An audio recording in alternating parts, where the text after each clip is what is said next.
मायावती कहती थी एक नागनाथ है, एक सांपनाथ है। आप भी यही कहते हो। काशीराम साहब कहते थे। हाँ, काशीराम साहब के कहने के बाद बहन जी ने कहना शुरू किया, और मैं फिर कह रहा हूं, अब हम उनसे नहीं लड़ रहे, हम अपने लोगों से लड़ रहे हैं कि हमें पावर चाहिए, क्योंकि जो हम करना चाहते हैं, जैसे मुझे अगर यहाँ कुछ चेंज करना है तो जब तक मेरे पास यहाँ पावर नहीं, मैं कैसे कर दूंगा।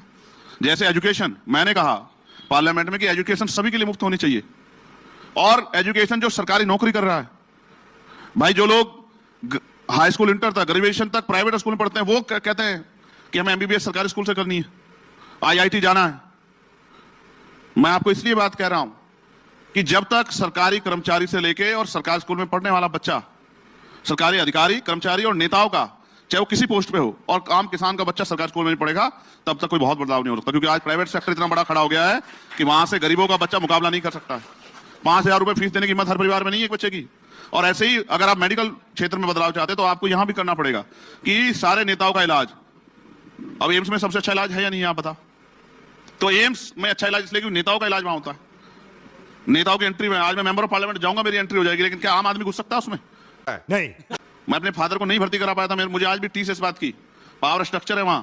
इसलिए मैं आपसे कह रहा हूं कि जब एक ही बेड पे डीएम, एसएसपी, सीओ, विधायक, सांसद, मंत्री का परिवार या उनके परिवार का कोई व्यक्ति या वो खुद इलाज करा रहे होंगे, और वहीं गरीब किसान मजदूर का इलाज होगा, तब अस्पताल में फैसिलिटी मिलेगी, दवाइयां मिलेंगी, टेस्ट भी वहीं होंगे, और बिल्डिंग भी अच्छी होगी, यानी कि अच्छा इलाज, गुणवत्तापूर्ण इलाज मिलेगा और गुणवत्तापूर्ण पढ़ाई मिलेगी। इसी गैर बराबरी की बात तो अखिलेश यादव भी कर रहे हैं, राहुल गांधी भी कर रहे हैं, लेकिन आप उनके साथ चलने को तैयार नहीं है। तो मैं आपसे फिर ये कह रहा हूं, मैं अपनी क्या कहा? स्पेस देख रहे हैं आप। नहीं, मैंने आपसे क्या कहा कि जो हम करना चाहते हैं वो करने के लिए हमें पावर चाहिए, और पावर सत्ता से आएगी। हम अपने लोगों को तैयार कर रहे हैं। अब आप ये कह रहे हैं उनके पास तो सत्ता रही है, उन्होंने जितना किया आप देख लो, उनके पास सत्ता रही है।